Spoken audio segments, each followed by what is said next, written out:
रक्षाबंधनाचा शुभ मुहूर्त 2025 पंचांगणानुसार श्रावण महिन्यातील पौर्णिमेच्या तिथीला रक्षाबंधन साजरी केली जाते।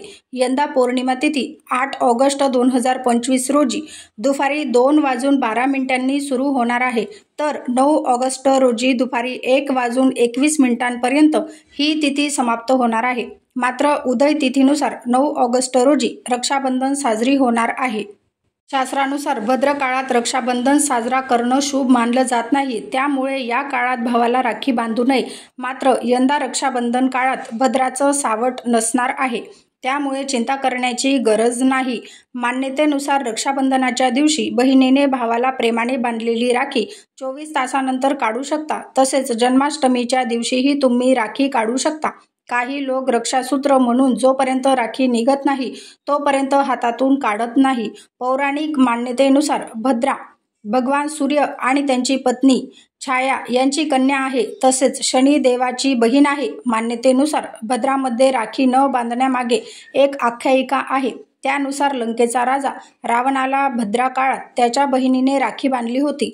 भद्रा काळामध्ये राखी बांधल्यामुळे रावणाचा नाश झाल्याचे सांगितले जाते। अशा स्थितीत या श्रद्धेच्या आधारे जेव्हा जेव्हा भद्रा काळ लागतो तेव्हा बहिणी आपल्या भावांच्या मनगटावर राखी बांधत नाही, तो काळ लोटल्यानंतर राखी बांधली जाते। ज्योतिष्य शास्त्रानुसार 9 ऑगस्ट रोजी राखी बांधण्याचा एक खास शुभ मुहूर्त आहे। हा शुभ मुहूर्त सकाळी 5:30 सुरू होईल। त्यानंतर हा शुभ मुहूर्त दुपारी 1:20 पर्यंत असेल। म्हणजेच या काळात महिलांना आपल्या भावाच्या हातावर राखी बांधण्यासाठी एकूण 7 तास 50 मिनिटांचा वेळ मिळत आहे। रक्षाबंधनाच्या दिवशी अनेक शुभ मुहूर्त जुळून येत आहेत। या दिवशी शोभन योग 10 ऑगस्ट रोजी रात्री 2:15 संपेल। त्यानंतर ब्रह्ममुहूर्त सुरू होईल। हा ब्रह्ममुहूर्त 4:22 ते 5:04 पर्यंत असेल।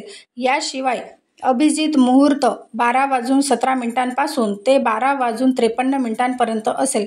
यामुळे या काळातही बहीण भावाला राखी बांधू शकते। अशा प्रकारे सर्व मुहूर्त गेल्या 90 वर्षापासून पहिल्यांदाच येत असल्याचे सांगितले गेलेले आहे।